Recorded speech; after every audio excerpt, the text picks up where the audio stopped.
Once again, German paratroops, the elite branch of Hitler's special forces, led the way, capturing strategically important bridges. Allied troops were forced to withdraw to the island of Crete. Hitler now ordered Operation Mercury, the airborne invasion of Crete, the first great aerial assault in history, with 10,000 paratroops under the command of Kurt Student. The German first wave was to capture the airfield of Maleme and the harbours at Hania and Suda. Although the paratroops would be heavily outnumbered, the 46,000 British and Greek troops were spread across the whole north coast of the island and had no air cover. Their defences were severely disrupted by constant heavy aerial bombardment. At dawn on the 20th of May 1941, the German invasion began.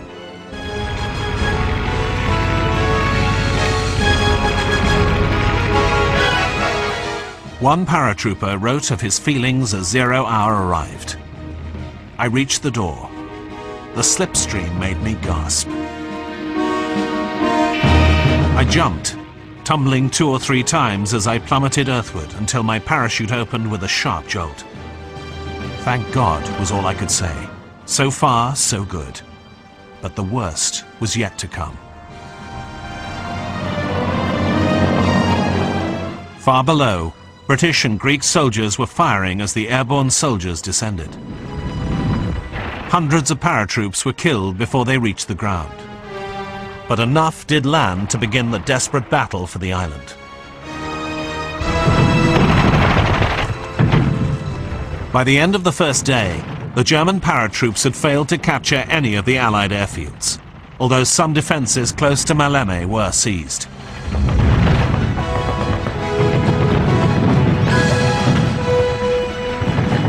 Student continued his attack despite horrendous losses.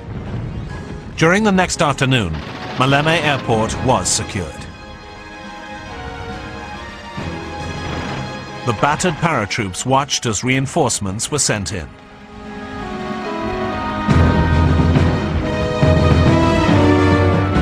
Several aircraft crashed on approach, and the Royal Navy destroyed 2 attempts to send in reinforcements by sea.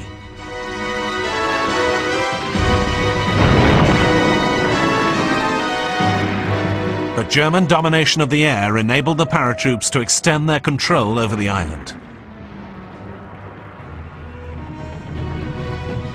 By the 27th, most of the Allies had been evacuated from the island.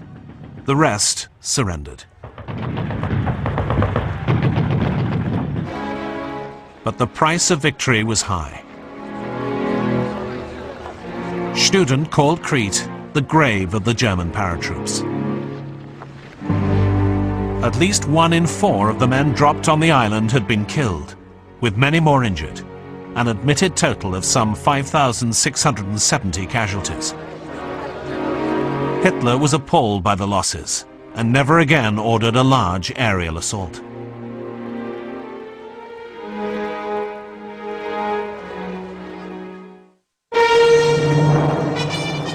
In October 1941, 60 Brandenburgers were sent to join Erwin Rommel's Afrika Korps in North Africa.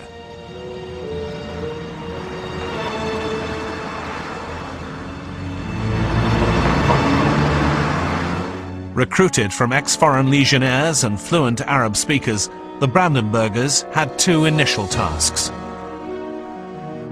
The first was to undertake reconnaissance missions behind enemy lines, like the British long-range Desert Group.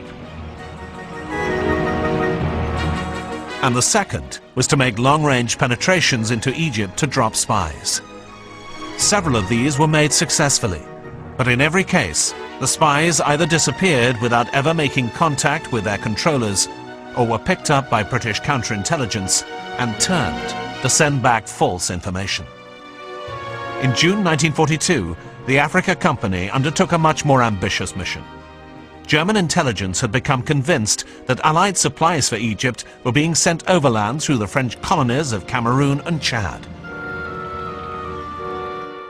A group of Brandenburgers would be disguised as a British long-range desert group patrol using captured vehicles and uniforms, and head south from Tripoli via an Italian outpost at Mosul to set up an airstrip at Gatrun. From there, a captured Spitfire would carry out long-range reconnaissance of the area, through which the road was believed to run. The Brandenburgers successfully completed the first part of their mission and set up the airstrip, but the Spitfire failed to find it.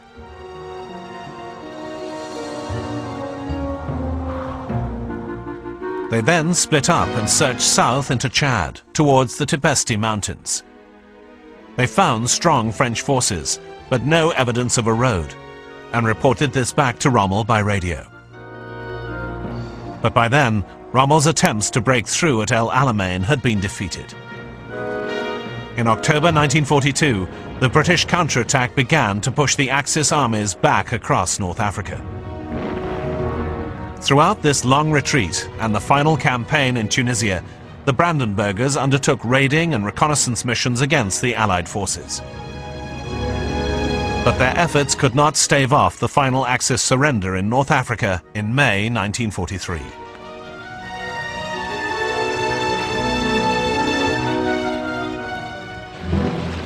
Then, in July 1943, came the Allied invasion of Sicily and the beginning of the collapse of Germany's ally, Italy. King Umberto removed the fascist leader Benito Mussolini from power and placed him under arrest. Mussolini had been an inspiration for Hitler, and he was determined to rescue him.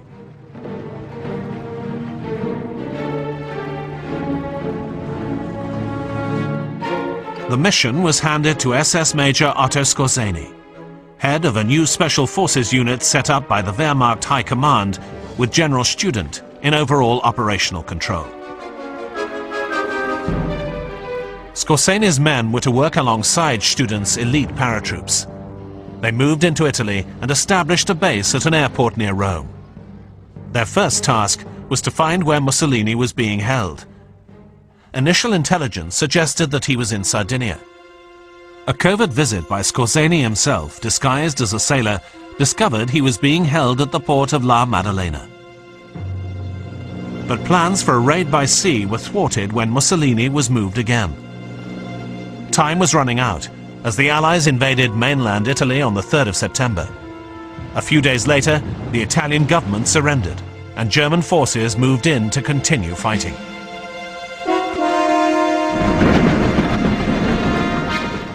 But Skorzeny's forces had managed to intercept a radio signal which revealed Mussolini's location.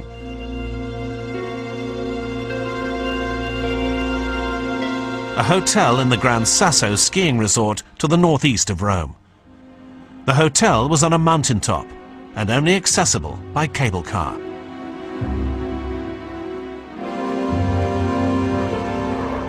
But reconnaissance photographs of the hotel showed that a small open area could be a possible landing zone. Skorzeny decided that the best way to tackle it was to use gliders which could land next to the hotel, while another group seized the cable car station. He sketched out his plan on this map. Although the Luftwaffe predicted an 80% casualty rate, Skorzeny could see little alternative. The raid to save Hitler's closest ally had to go ahead. At 12:30 p.m. on the 12th of September, 108th Special Forces troops took off from an airfield 10 miles from the Gran Sasso mountain resort. 26 of them were Skorzeny's Special Forces. The rest were paratroops from an elite demonstration battalion.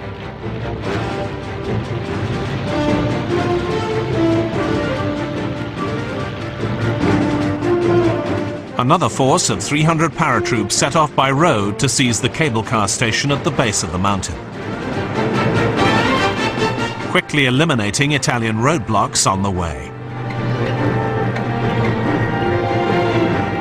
At 12:45 p.m., they reached the lower cable car station and swiftly overcame the resistance there.